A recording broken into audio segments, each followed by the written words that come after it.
Hello everyone, welcome to Learn Loom. हम लोग जो क्विक रिवीजन कर रहे थे अपना फिजिक्स का, उसमें हम लोगों ने लाइट को, ह्यूमन आई को डिस्कस कर लिया है।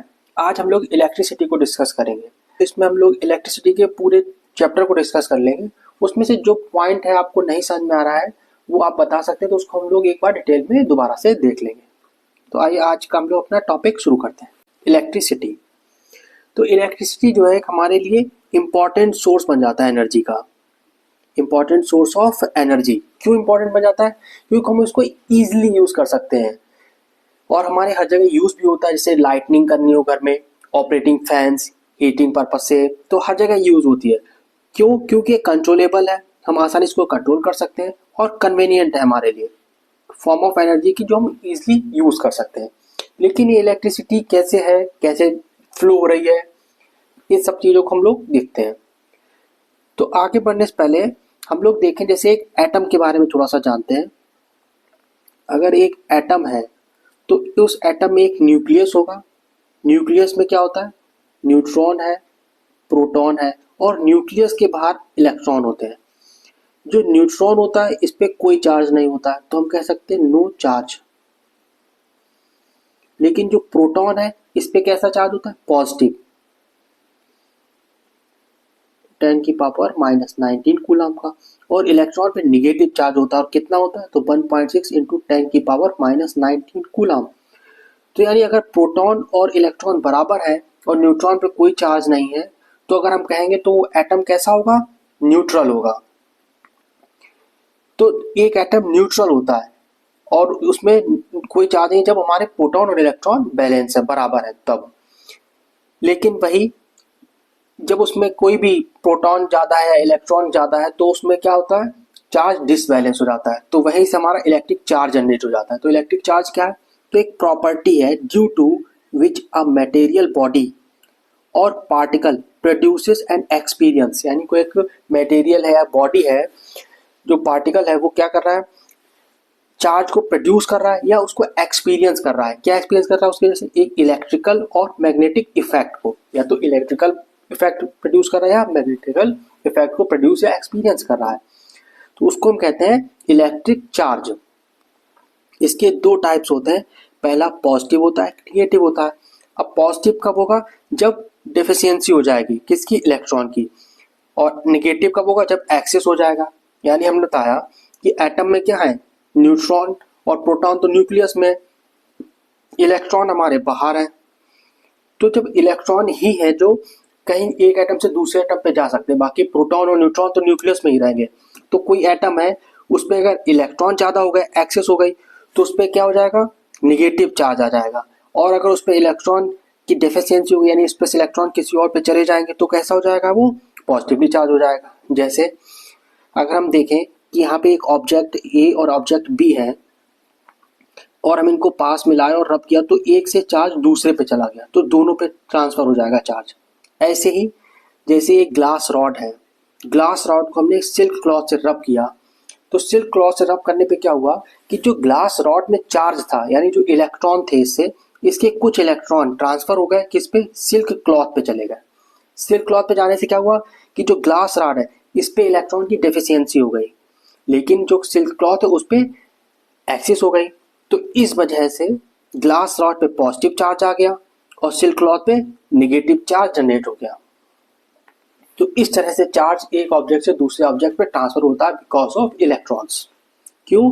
क्योंकि जैसे ही चार्ज पे हमारा मान लीजिए इलेक्ट्रॉन और प्रोटॉन बराबर है, तो वो क्या हो गया? न्यूट्रल हो जाएगा, उस पर कोई भी चार्ज नहीं होगा, नॉर्मल रहेगा, न्यूट्रल रहेगा। लेकिन जब इलेक्ट्रॉन ज्यादा हो गए और प्रोटॉन कम, यानी इलेक्ट्रॉन कैसे हो गए? एक्सेस में हो गए, तो उस पर कौन सा चार्ज हो जाएगा? निगेटिव चार्ज हो जाएगा। तो वो कैसी हो जाएगी? निगेटिवली चार्ज बॉडी हो जाएगी। लेकिन उस पर इलेक्ट्रॉन कम हो गए और प्रोटॉन ज्यादा हो गए, तो वो कैसा हो गया? पॉजिटिवली चार्ज बॉडी हो जाएगी। तो इस तरह से चार्ज हमारा ट्रांसफर होता है और बॉडी निगेटिव और पॉजिटिव चार्ज हो जाती है। प्रॉपर्टीज क्या होती है चार्ज की? तो जो अपोजिट चार्ज होते हैं, जैसे प्लस है और माइनस है, तो ये एक दूसरे को अट्रैक्ट करते हैं। लेकिन जब सिमिलर चार्ज होते हैं, जैसे हमने कहा प्लस प्लस है या माइनस माइनस है, तो ये एक दूसरे से दूर जाएंगे, रेपल करेंगे एक दूसरे को। तो अपोजिट चार्ज अट्रैक्ट करते हैं और सिमिलर चार्ज रेपल करते हैं। तो ये चार्ज है तो इसकी कुछ यूनिट होगी, तो इसकी एसआई यूनिट होती है, वो होती है कूलाम, यानी कितने कूलाम का चार्ज है। तो हमारा चार्ज हम कह रहे हैं कि क्यू है, किसकी वजह से है, तो कोई ऑब्जेक्ट है उस पर इलेक्ट्रॉन की वजह से, कितने इलेक्ट्रॉन्स आ रहे हैं कितने इलेक्ट्रॉन्स जा रहे हैं उस पे से, तो उसकी वजह से चार्ज आ रहा है। तो हमने कह दिया Q is equal to N E, इतना चार्ज उस पर हो जाएगा। तो यहाँ से हमारा फॉर्मूला बन जाएगा कि चार्ज कितना हो जाएगा, एन ई, एन क्या है, नंबर ऑफ इलेक्ट्रॉन्स, और ई क्या है, इलेक्ट्रॉन, यानी उस पर कितना चार्ज है। तो अगर हम एक पॉइंट देखते हैं, जैसे ये है, तो इसमें इस तरह से इलेक्ट्रॉन मूव कर रहे हैं, तो कितने इलेक्ट्रॉन होंगे कि जब उस पर चार्ज हमारा 1 कूलाम हो जाएगा। यानी हम सपोज समझें कि एक इलेक्ट्रॉन है हमारे पास और उस इलेक्ट्रॉन पे 1.6 इंटू 10 की पावर माइनस 19 कूलाम का चार्ज है। अब यहाँ पे तो बहुत सारे इलेक्ट्रॉन है, तो कितना चार्ज होगा, तो सपोज हम कहें कि 1.6 इंटू 10 की पावर माइनस 19 कूलाम चार्ज के लिए हमें एक इलेक्ट्रॉन चाहिए होता। तो इतने कूलाम का चार्ज एक इलेक्ट्रॉन, तो 1 कूलाम का चार्ज के लिए तो 1/1.6 इंटू 10 की पावर माइनस 19 इलेक्ट्रॉन हमें चाहिए होंगे। तो इसको हम सॉल्व कर सकते हैं, 1/1.6 इंटू 10 की पावर 19 ऊपर ले गए तो पॉजिटिव, पॉइंट हटाया तो एक जीरो बढ़ जाएगा, यहाँ से एक जीरो और ले ले तो 100 इंटू 10 की पावर 18/16, तो ये कितना आ गया, इसको सॉल्व करेंगे तो बन जाएगा 6.25 इंटू 10 की पावर 18 इलेक्ट्रॉन्स। यानी अगर हम कहें कि 1 कूलाम चार्ज है, अगर किसी भी वायर में अगर हमें 1 कूलाम चार्ज करना है तो हमें कितने इलेक्ट्रॉन चाहिए होंगे, 6.25 इंटू 10 की पावर 18 इलेक्ट्रॉन्स। अगर इतने इलेक्ट्रॉन है तो चार्ज कितना होगा, 1 कूलाम का चार्ज जनरेट होगा।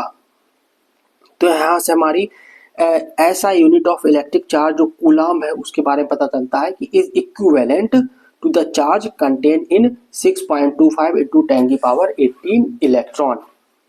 और यही चार्ज जब इस चार्ज को हम एक सेल से कनेक्ट कर दें तो जो ये इलेक्ट्रॉन इधर उधर फ्लो रहते, कहीं भी जा रहा है, इस डायरेक्शन में इस डायरेक्शन में, तो ये एक डायरेक्शन में फ्लो होने लगते हैं, एक डायरेक्शन में जाने लगते हैं। अब जो डायरेक्शन ऑफ इलेक्ट्रॉन फ्लो हो जाती है, यानी डायरेक्शन बन जाते हैं, तो यही rate of flow of charges through a conductor, यानी एक कंडक्टर से कितने इलेक्ट्रॉन का चार्ज फ्लो हो रहा है उसको हम कह देते हैं इलेक्ट्रिक करंट, जिसको आई से रिप्रेजेंट करते हैं। अब यहाँ पे बात हो रही है कि वही चार्ज जो है पर्टिकुलर टाइम में कितना फ्लो हो रहा है उसको हम कह रहे हैं इलेक्ट्रिक करंट। तो कितनी सिंपल सी डेफिनेशन मिल गई कि rate of flow of charges through a conductor. अब यहाँ पे बात आ रही कंडक्टर क्या होते हैं, तो कंडक्टर वो होते हैं प्रेजेंस ऑफ फ्री इलेक्ट्रॉन्स। अगर किसी वायर में फ्री इलेक्ट्रॉन प्रेजेंस है तो उसको हम कहते हैं कंडक्टर। तो हम कह सकते हैं करंट जो हमारा हो गया आई इज इक्वल टू क्या हो जाएगा, कितने चार्ज फ्लो हो रहा है और कितने टाइम में, यानी I is equal to Q upon T, और क्यू हम कह सकते हैं क्या है, एन ई, तो नंबर ऑफ इलेक्ट्रॉन्स, तो I is equal to N E upon T भी बन जाता है हमारे पास में। इसको हम रिप्रेजेंट करते हैं एम्पियर से। अगर हम इसका एक और फॉर्मूला दें, यानी ऐसा यूनिट क्या हुआ एम्पियर, और 1 एम्पियर कितना हो जाता है, तो कूलाम पर सेकेंड। तो ये तो हम निकाल ही सकते हैं, इसमें कोई प्रॉब्लम नहीं होगी। कुछ फैक्ट है, जैसे जो करंट होता है वो मेजर करते हैं किससे, अमीटर से, और अमीटर को हम किस में लगाते हैं, सीरीज में। ये बताएंगे कॉम्बिनेशन में सीरीज में जो होते हैं। एक पॉइंट और यहाँ पे देख लेते हैं कि जब चार्ज है इसको हम सेल से कनेक्ट करते हैं तो पॉजिटिव टर्मिनल से नेगेटिव करंट हमारा फ्लो होता है। तो जो इलेक्ट्रॉन का फ्लो होता है वो कैसे होता है हमारा, ये डायरेक्शन में, डायरेक्शन ऑफ इलेक्ट्रॉन फ्लो, यानी ये जो टर्मिनल है पॉजिटिव और निगेटिव, तो पॉजिटिव से निगेटिव टर्मिनल की तरफ हमारे क्या है, डायरेक्शन ऑफ इलेक्ट्रॉन की। और जो करंट की डायरेक्शन होती है, यानी कन्वेंशनल करंट जो हमारा होता है, जो इलेक्ट्रिसिटी करंट फ्लो होता है, वो हमारा positive terminal to negative terminal चलता है। यानी इलेक्ट्रॉन जो हमारे फ्लो हो रहा है वो कैसे जा रहा है, निगेटिव टू पॉजिटिव, और जो करंट फ्लो हो रहा है हमारा वो पॉजिटिव टू निगेटिव फ्लो होता है। तो वही पॉइंट है कि कन्वेंशनल करंट की जो डायरेक्शन होती है, conventional direction of current is positive to negative. तो यहां तक तो पॉइंट क्लियर हो गया होगा। फिर हम लोगों का जो अगला पॉइंट है वो है इलेक्ट्रिक पोटेंशियल। इलेक्ट्रिक पोटेंशियल को हम लोग देखते हैं। तो इलेक्ट्रिक पोटेंशियल क्या होता है, the amount of work done in bringing a unit positive charge from infinity to a point. यानी एक यूनिट चार्ज है हमारे पास, एक पॉजिटिव चार्ज है हमारे पास एक यूनिट का, और इसको इन्फिनिटी से एक पॉइंट तक, पर्टिकुलर पॉइंट तक लाने में जो वर्क करना पड़ेगा उसको हम कहते हैं इलेक्ट्रिक पोटेंशियल।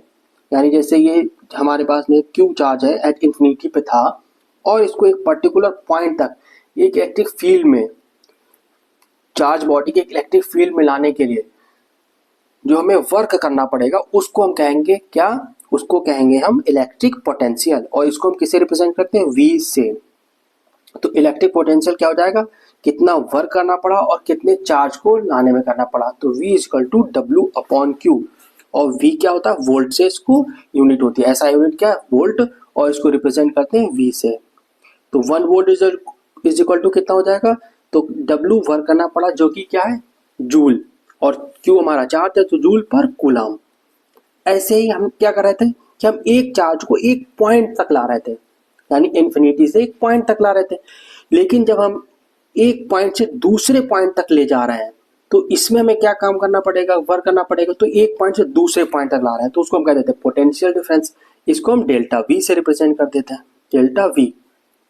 तो हम कहें the amount of work done in moving a unit positive charge from one point two the other point, यानी एक पॉइंट बी से और एक पॉइंट ए तक लाने में जो वर्क करना पड़ा वही डेल्टा वी क्या हो जाएगा, V A minus V, potential at A potential at B का difference W upon Q volt. ऐसा यूनिट इसकी भी वोल्ट है क्योंकि चार्ज वोल्ट है हमारा, पोटेंशियल है। तो डेल्टा वी यानी पोटेंशियल कितना हो जाएगा, V A minus V B is equal to W upon Q. अच्छा, ये मेजर किस में करते हैं, तो इसको मेजर करते हैं वोल्ट मीटर से, जो हमारा सर्किट में पैरेलली लगाया जाता है और हाई रेजिस्टेंस होता है इसका। तो ये पोटेंशियल और पोटेंशियल डिफरेंस क्लियर हो गया होगा। उसके बाद में अगला पॉइंट है जो हमारा वो है सर्किट डायग्राम। सर्किट डायग्राम देखते हैं। एक इलेक्ट्रिक सेल होता है तो इसमें क्या होता है, एक पॉजिटिव टर्मिनल एक नेगेटिव टर्मिनल हमारा होता है। एक बैटरी जब लगाते हैं तो इसको हम कहते हैं कॉम्बिनेशन ऑफ सेल्स। तो सेल के कॉम्बिनेशन को हम क्या कहते हैं, बैटरी कहते हैं। तो देखिए इसमें जैसे plus minus terminal, plus minus काफी सारे सेल लगे हुए हैं तो एक बैटरी बनती है। स्विच ओपन है यानी सर्किट में करंट फ्लो नहीं हो रहा है, और स्विच क्लोज है यानी सर्किट में करंट प्रॉपर फ्लो होगा। तो ये ओपन स्विच और क्लोज स्विच थोड़ा सा ध्यान रखना। फिर ये नॉर्मल से है कि वायर ज्वाइंट किया हुआ है, वाई क्रॉस है इलेक्ट्रिक बल्ब का। रजिस्टर का सिंबल इस तरह से बनेगा, वेरिएबल रजिस्टर स्टॉट का इस तरह से बनेगा। अमीटर और वोल्ट मीटर और कैलमीटर के ये सिंबल हो जाते हैं। तो इसको जहां भी सर्किट में रिप्रेजेंट किया जाता है तो इस तरह से बना दिया जाता है। तो हम लोग इसको एक सर्किट में देखते हैं। एक सर्किट की हमने ये डायग्राम भी लगाया है, ये इस तरह से, ये करंट हमारा प्लस टर्मिनल से फ्लो हो रहा है और ये रजिस्टर्स लगे हुए अलग अलग। अब सर्किट यहाँ पे जाने बजाय करंट इधर से चला जाएगा यहाँ से, क्योंकि सर्किट हमेशा में जो करंट होता है वो शॉर्टेस्ट डिस्टेंस को चूज करता है। जैसे एक और जो हमने बनाया है वो इस तरह से, देखिए इसमें सारी चीजें लगी हुई हैं।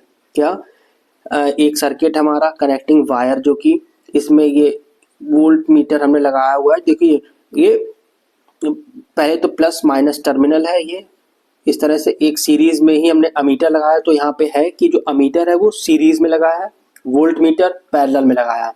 पैरेलल में देखिए जैसे ये रजिस्टर हमारा लगा हुआ है तो एक पॉइंट ये रजिस्टर के साथ ये पैरेलल में लगा हुआ है। तो वोल्ट मीटर पैरेलल में लगाते हैं, अमीटर सीरीज में लगाते हैं। फिर ये स्विच है, स्विच में ये क्लोज है तो यानी सर्किट में करंट फ्लो हो रहा है, और ये सेल लगा हुआ है इससे करंट फ्लो होगा। तो ये हमारा एक सर्किट का डायग्राम हो जाता है।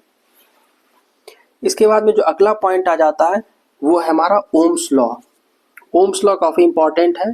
दो चीजें बहुत इंपॉर्टेंट है, ओम्स लॉ और दूसरा combination of circuit series and parallel. तो ओम्स लॉ क्या कहता है, ओम्स लॉ बताता है एट कांस्टेंट टेम्परेचर, अगर टेम्परेचर जो है वो कांस्टेंट है, then the current flowing through a conductor is directly proportional to the potential difference across its end।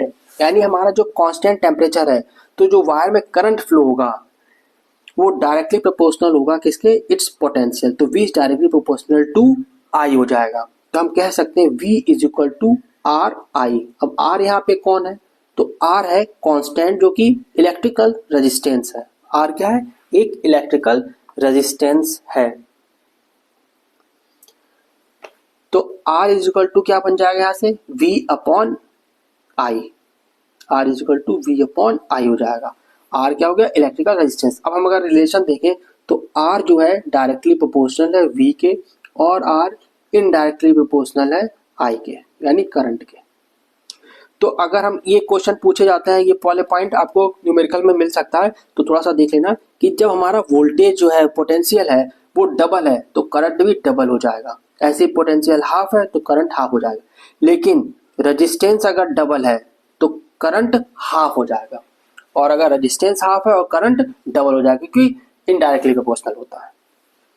तो ये इंपॉर्टेंट पॉइंट है, ये ओम्स लॉ के थ्रू इनको ध्यान रखना है, आपको अच्छे से याद रखना है। तो resistance of a conductor R क्या होता है? तो the property of a conductor, यानी कंडक्टर की वो property due to which it opposes the flow of current through it, यानी वो क्या करते हैं, उससे करंट जब मूव होता है तो उसका अपोज करता है। तो opposes the flow of current through it, यानी हम कह सकते हैं कि जैसे हम लोग रोड पे चल रहे हैं तो अगर फ्रिक्शन बहुत ज़्यादा है तो हमें चलने में प्रॉब्लम होगी। जैसे हम नॉर्मल रोड पे चले और फिर हम सैंड में, बालू में चले तो हमें ज़्यादा फ्रिक्शन देखना पड़ता है, तो हमें चलने में दिक्कत होती है बालू में। तो वैसे ही अगर करंट किसी वायर में फ्लो हो रहा है तो उसको जितनी ज़्यादा प्रॉब्लम आ रही है तो हम कह सकते हैं कि रेजिस्टेंस उस वायर का उतना ही ज़्यादा है। इसको हम एसआई यूनिट क्या है, रेजिस्टेंस को आर से तो रिप्रेजेंट करते हैं, इसकी एसआई यूनिट होती है ओम्स। ओम का ये सिंबल है, ये इसकी एसआई यूनिट होती है। तो कुछ फैक्टर्स हैं जो हमारे इफेक्ट करते हैं कंडक्टर के रेजिस्टेंस को। कौन कौन से फैक्टर हैं? तो पहला तो है R is directly proportional to length, यानी length of the conductor. Conductor की लेंथ क्या है, उसके डायरेक्टली प्रोपोर्शनल होता है, यानी जितनी ज्यादा लेंथ है रेजिस्टेंस भी उतना ही ज्यादा हो जाएगा। तो जैसे वायर ये है और ये बड़ा वायर हो गया तो रेजिस्टेंस ज्यादा, इसमें फर्स्ट वाले में रेजिस्टेंस कम। तो लेंथ के डायरेक्टली प्रोपोर्शनल है।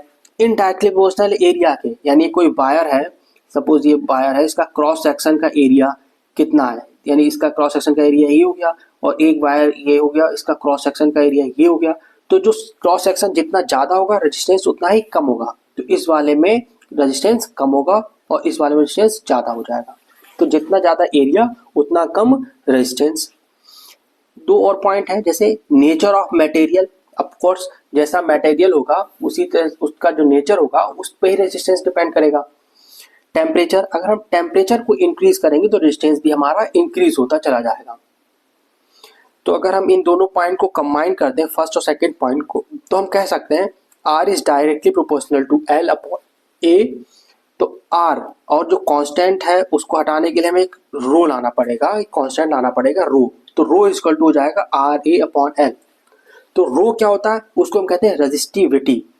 रेजिस्टिविटी, रेजिस्टिविटी क्या होती है? तो रेजिस्टिविटी को अगर हम कहें तो of a material is the resistance of wire made of that material, यानी उस मटेरियल से जो बना हुआ है उसको हम कहते हैं रेजिस्टिविटी। यानी जो मटेरियल में जिस प्रॉपर्टी की वजह से रेजिस्टेंस है उसको हम कह रहे हैं रेजिस्टिविटी उस मटेरियल की। इसको हम रिप्रेजेंट करते हैं रो से और इसकी यूनिट होती है ओम मीटर। यूनिट आप निकाल सकते हैं कि जैसे रो इज इक्वल टू क्या है, आर ए अपॉन एल। तो आर का तो ओम हो गया, एरिया का क्या हो गया, मीटर स्क्वायर, अपॉन लेंथ का मीटर, तो मीटर से स्क्वायर कैंसिल हो गया तो क्या बन गया इसका, ओम मीटर। तो ये इसकी यूनिट हो गई। ये डिपेंड करता है किस पे, नेचर और टेम्परेचर पे रेजिस्टिविटी। और किस पे डिपेंड नहीं करती है रेजिस्टिविटी, लेंथ और थिकनेस पे रेजिस्टिविटी डिपेंड नहीं करती है। तो ये होती है हमारे रेजिस्टिविटी। तो इस पे न्यूमेरिकल आ सकते हैं, ये फॉर्मूला बस आपको ध्यान रखना है। जो फॉर्मूला मैंने यहाँ पे डाल दिए हैं, कुछ और भी फॉर्मूले मैंने लिखे हैं जो कंबाइन किए गए हैं सारे, तो वो भी हमने बताएंगे, अभी आएंगे आगे तो उसको भी डिटेल में डिस्कस कर लेंगे। लेकिन ये फॉर्मूले आप साथ में ही ध्यान रखना। फिर अपना आ जाता है अगला कॉम्बिनेशन ऑफ रेजिस्टेंस, ये इंपॉर्टेंट बन जाता है। तो ओम्स लॉ और कॉम्बिनेशन ऑफ रेजिस्टेंस, इनके आप डेरिवेशन दोनों करके देख लीजिएगा तो ताकि वो आपकी क्लियर हो जाए एकदम से। तो देखते हैं जो कॉम्बिनेशन होता है वो किस में होता है, एक सीरीज में होता है, एक पैरेलल में होता है। पहले हम सीरीज में देख लेते हैं। जैसे ये डायग्राम है तो हमारा ये तो बैटरी कनेक्टेड है, की हो गई, तो करंट फ्लो हो रहा आई। अब देखिए अमीटर लगाया हुआ है, ठीक है, यहाँ से करंट फ्लो हुआ। अब देखिए ये हमने रेजिस्टेंस लगाए R1, R2 और R3 रेजिस्टेंस लगे हैं और इनके बीच में क्या है, वोल्टेज हमारा वोल्ट मीटर लगाया हुआ है। तो जो V है वो तो इसमें हमारा कैसा हो जाएगा, अलग अलग हो जाएगा। यानी V है तो यहाँ पे वोल्टेज तो हमारा V1 वोल्ट, V2 V3, क्यों, एक पॉइंट है ना, यहाँ से यहाँ तक लाने में वर्क, यहाँ से यहाँ तक लाने में वर्क, ये तो V हमारे अलग अलग हो जाएंगे। लेकिन जो करंट फ्लो हुआ I, वो यहाँ से I फ्लो हुआ, इसमें भी I करंट, इसमें भी I करंट, इसमें भी I करंट और यहाँ पे भी I ही निकलेगा बाहर। तो हम कह सकते हैं कि इसमें क्या होगा, I सेम रहेगा हमारा, I कैसा है, सेम है। यानी हम कह सकते हैं I सेम रहेगा और जो V है वो डिफरेंट हो जाएगा। तो यहां से क्या बन जाएगा, V is equal to V1 plus V2 plus V3 volt हमारा हो जाएगा। पोटेंशियल डिफरेंस कितना था, V1 plus V2 plus V3। अब ये हमें पता है कि V इज इक्वल टू क्या होता है, तो V इज इक्वल टू होता है IR। अब V is equal to IR है तो हम यहाँ रख सकते हैं IR इज इक्वल टू, अब I तो सब में सेम है तो IR1 प्लस दूसरे वाले में कितना करंट फ्लो होगा तो IR2, तीसरे वाले में कितना हो जाएगा, इट इज IR3, इतना वोल्ट हो जाएगा। तो पोटेंशियल हमारा ये बन रहा है। तो हम कह सकते हैं यहाँ से IR इज इक्वल टू, आई अगर कॉमन ले लें तो क्या बन जाएगा, R1 plus R2 plus R3, I से I कैंसिल, यानी R इज इक्वल टू हो गया R1 plus R2 plus R3। तो जो हमारा सीरीज में होता है वो इस तरह से होता है, R series R1 plus R2 plus R3 से कंटिन्यू चलता रहेगा। तो अगर हम कहें कि अगर हमें किसी सर्किट में रेजिस्टेंस जो है मैक्सिमम चाहिए है तो हमें उसको सीरीज में लगाना होगा। तो फॉर मैक्सिमम रेजिस्टेंस जो रेजिस्टर्स होंगे उनको सीरीज में हम लगाएंगे तो हमें मैक्सिमम रेजिस्टेंस मिल जाएगा। तो ये पॉइंट बस ध्यान रखना है कि जो सीरीज में लगाते हैं तो मैक्सिमम रेजिस्टेंस के लिए हम उसको सीरीज में कनेक्ट करते हैं तो हमें रेजिस्टेंस कैसा होता है, मैक्सिमम। फिर अगर हम बात करें पैरेलल की, पैरेलल में क्या होता है, तो reciprocal of the combined resistance, जो रेजिस्टेंस होते हैं उनका रेसिप्रोकल होता है। इसमें करंट जो होता है वो डिफरेंट हो जाता है लेकिन पोटेंशियल सेम होता है। V हमारा कैसा रहता है, सेम रहता है, तो उसको हम कहते हैं रेजिस्टेंस इन पैरेलल। जैसे आइए इस डायग्राम को हम एक बार देखते हैं। तो देखिए जैसे यहाँ से करंट फ्लो हो रहा I, यहाँ से I चला करंट, लेकिन अब I हमारा इसमें भी जाएगा, I1 यहाँ पे हो गया, I2 यहाँ पे हो गया, I3, सब में I अलग अलग जा रहा है। लेकिन इन सबका जो पोटेंशियल है, पोटेंशियल डिफरेंस है, वो एक पॉइंट से यहाँ के लिए भी वही सेम, यहाँ के लिए वही सेम, यहाँ के लिए वही सेम, तो वो कितना हो गया, V सेम हो गया। अब करंट यहाँ से सब में अलग अलग, यहाँ से अलग अलग निकला, लेकिन यहाँ के फिर वो I करंट फ्लो हुआ। तो ये देखिए यहाँ पे भी I हो गया, यहाँ पे भी I हो गया, तो I अलग अलग है। तो हम कह सकते हैं कि I is equal to I1, सारे करंट मिल जाएंगे, तो प्लस I2 प्लस I3, और I इज इक्वल टू क्या होता है, ये तो हम पीछे सीख चुके हैं, ओम्स लॉ में क्या बताता है, तो I is equal to V upon R बताता है। तो हम कहेंगे कि V upon R is equal to, अब पोटेंशियल तो हमारा सबका सेम है, तो V upon R1 plus V upon R2 plus V upon R3। फिर यहाँ से हम V कॉमन ले लेंगे तो सारे V कैंसिल, तो क्या बच गया, 1 upon R is equal to 1 upon R1 plus 1 upon R2 plus 1 upon R3। ये तो जब हम पैरेलल में लगाते हैं तो हमारा रेसिप्रोकल हो जाता है। तो reciprocal of the combined resistance, तो जो रेसिप्रोकल होता है, अगर हम बात करें तो हमें फॉर मिनिमम रेजिस्टेंस, अगर हमें वायरिंग करनी है घर सर्किट में और हमें मिनिमम रेजिस्टेंस चाहिए, तो अगर हम उन रजिस्टर्स को पैरेलल में अरेंज कर दें तो हमारी जो मिनिमम रेजिस्टेंस हमें मिल जाएगा। तो मिनिमम रेजिस्टेंस के लिए हम उसको पैरेलल ऑर्डर में अरेंज करेंगे और मैक्सिमम रेजिस्टेंस के लिए उसको हम सीरीज में अरेंज करेंगे। अच्छा, सीरीज और पैरेलल में एक डिफरेंस और है जो आप समझ लीजिए यहाँ पे। जैसे अगर यहाँ से करंट फ्लो हो रहा आई और एक भी रेजिस्टेंस ये कहीं से भी ब्रेक डाउन हो जाए या खराब हो जाए तो हमारा जो पूरा सर्किट है ये कैसा हो जाएगा, पूरा सर्किट हमारा बंद हो जाएगा, उसमें करंट फ्लो नहीं होगा।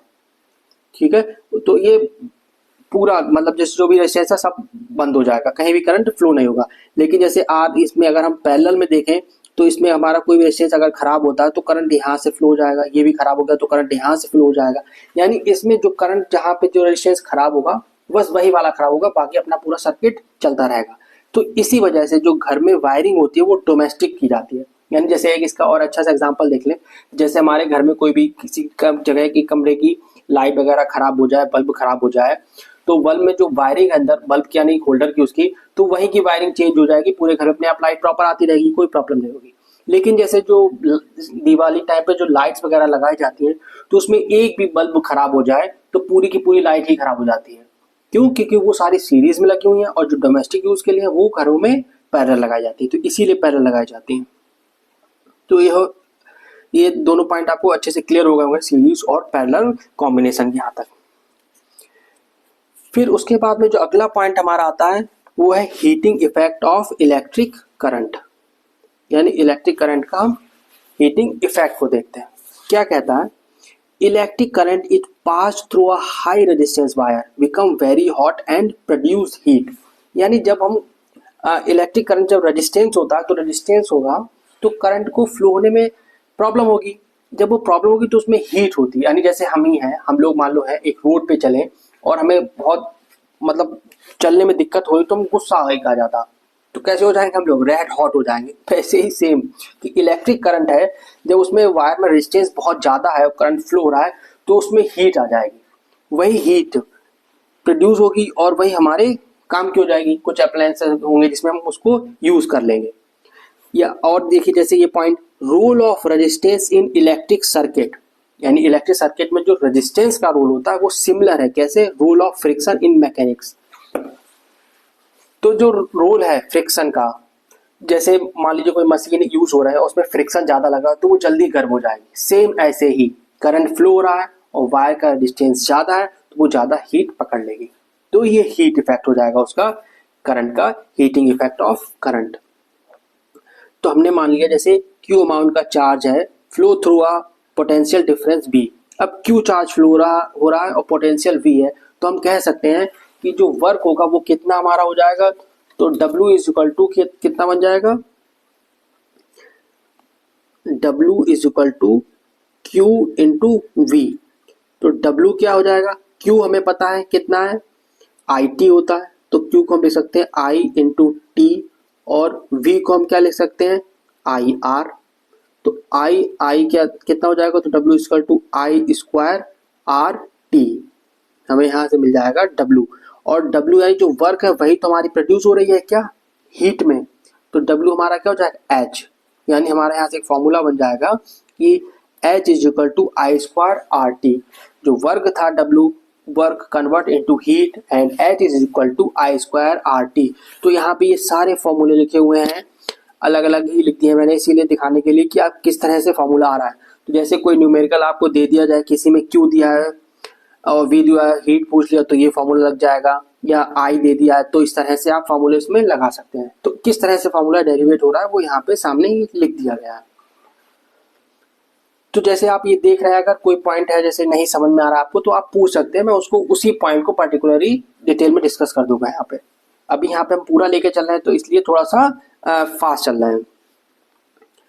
फिर अब कुछ एग्जांपल इसके, जैसे practical applications of heating effect of electric current तो बेस्ड ऑन जूल्स हीटिंग। यानी जो एप्लीकेशंस है जो हम घर में यूज कर रहे हैं जूल हीटिंग पे, वो क्या क्या है, जैसे तो इलेक्ट्रिक लॉन्ड्री आयरन हो गई हमारी, electric toaster, oven, kettle and heater. तो ये कुछ अप्लायंसेस हैं जो हम घरों में यूज कर रहे हैं, वो हमारे बेस्ड है किस पे?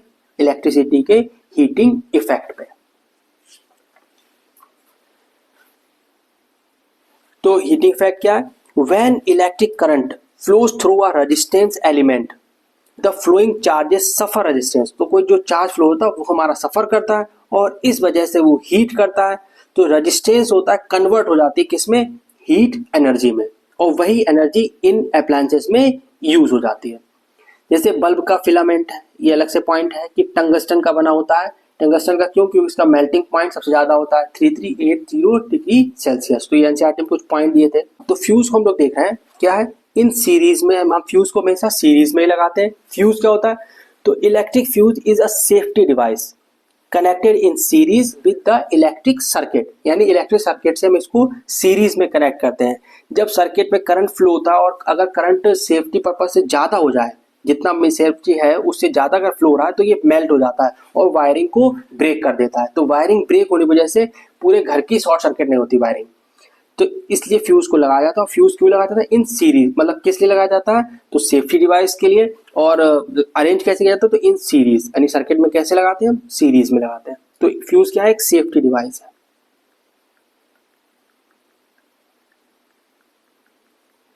Safety device. अच्छा, एक क्वेश्चन है जो एनसीईआरटी में दिया था, तो मैंने यहाँ पे नोट कर दिया है। क्या था? Electric iron which consumes 1 kilowatt electric power when operated at 220 volt, a current of 4.54 ampere will flow in the circuit। तो उसमें फ्यूज कितना लगाना होगा हमें? तो 5 ampere fuse must be used. तो हम कितने एम्पियर का, यानी 4.54 एम्पियर का उसमें करंट फ्लो हो रहा है, तो हम इसमें 5 एम्पियर का फ्यूज लगा देंगे। अब जैसे ही वायरिंग में करंट इससे ज्यादा फ्लो होगा 5 एम्पियर से, तो उससे कम पे तो हमारा चल रहा है उसमें प्रेस, कोई दिक्कत नहीं है, लेकिन ऑपरेट कर रहा है इलेक्ट्रिक आयरन। लेकिन जैसे ही 5 एम्पियर से ज्यादा होगा तो वो फ्यूज हमारा क्या ब्रेक कर देगा सर्किट को, तो इसलिए हमारे फ्यूज यूज होते हैं। फिर अगला पॉइंट अगर हम देखें इलेक्ट्रिक पावर, तो यहां से इलेक्ट्रिक पावर बन जाती है क्या?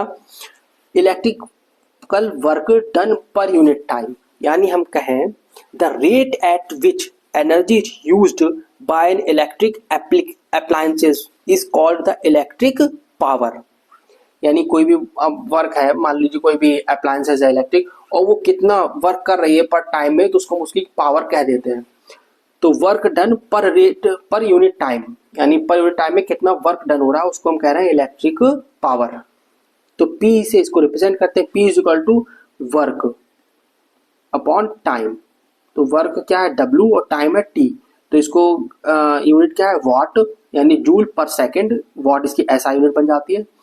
तो 1 किलो वॉट जो होता है वो होता है 1000 वॉट। यहाँ पे इसके कुछ फॉर्मूला भी दिए गए हैं, जैसे P इक्वल टू क्या हो गया? अब इसी से हमने फॉर्मूला निकाल लिया कि P equal to VI। I hope आप लोग ये फॉर्मूले निकाल लेंगे। जैसे P equal to I square R, P equal to V square upon R. तो ये सारे पावर के हमारे फॉर्मूले हो जाएंगे। जिस हिसाब से न्यूमेरिकल वैल्यू दी जाएगी उस हिसाब से आप यहाँ पे रखेंगे और उसको सॉल्व कर लेंगे। 1 watt hour is the energy consumed when 1 watt of power is used for 1 hour। यानी अगर 1 watt की पावर है और 1 आवर तक हम उसको यूज कर रहे हैं तो 1 watt hour पावर यूज हो जाएगी, यानी इतनी एनर्जी यूज होगी। कितनी? 1 आवर वाट की एनर्जी यूज हो जाएगी। कब? जब हम 1 watt की बल्ब को 1 घंटे तक कंटिन्यूसली जलाएं। 1 किलोवाट आवर कितना होता है? तो वो होता है 3.6 इंटू 10 की पावर 6 जूल। इसको हम कहते हैं इलेक्ट्रिकल एनर्जी। जो कॉमर्शियल यूनिट होती है हमारी of electrical energy called kilowatt hour, यानी हमारे घर में जो यूनिट होती है, कितने यूनिट हमने बत्ती यूज की है, कितने यूनिट हमने लाइट यूज की है, कंज्यूम की है, तो उसको हम कहते हैं कॉमर्शियल यूनिट। तो कॉमर्शियल यूनिट में हम हमेशा 1 किलोवाट आवर पे ही देखते हैं। तो कॉमर्शियल एनर्जी हमारी कितनी होती है? कितने पावर और कितने टाइम तक? तो E is equal to P into T. इसको हम कहते हैं कॉमर्शियल यूनिट। तो इस तरह से हमारा ये इलेक्ट्रिकल वाला इलेक्ट्रिसिटी का पूरा चैप्टर यहाँ पे कंप्लीट हो जाता है। तो आप लोगों को जैसे एग्जाम है उससे पहले आप 2 बार इस सीरीज को देख लीजिएगा, तो आपके जो सारे चैप्टर्स हैं इनका रिवीजन हो जाएगा। फिर उसके बाद में अगर कोई फैक्ट बचेंगे तो आप यहाँ पे देख भी सकते हैं, क्लियर हो जाएगा सारा। तो इस वीडियो को आप 1-2 बार जरूर देख लीजिएगा एग्जाम से पहले। और अगर इसमें आपको कोई टॉपिक है, कोई पर्टिकुलर पॉइंट है जो आपको लग रहा है एक बार थोड़ा सा इसको डिस्क्राइब कर दिया जाए, समझ में नहीं आया, तो आप मुझको कमेंट में बता सकते हैं। मैं उस पॉइंट को ही डिटेल में डिस्कस कर लूँगा। तो आज इस वीडियो को हम लोग यहीं तक रखते हैं। Thank you.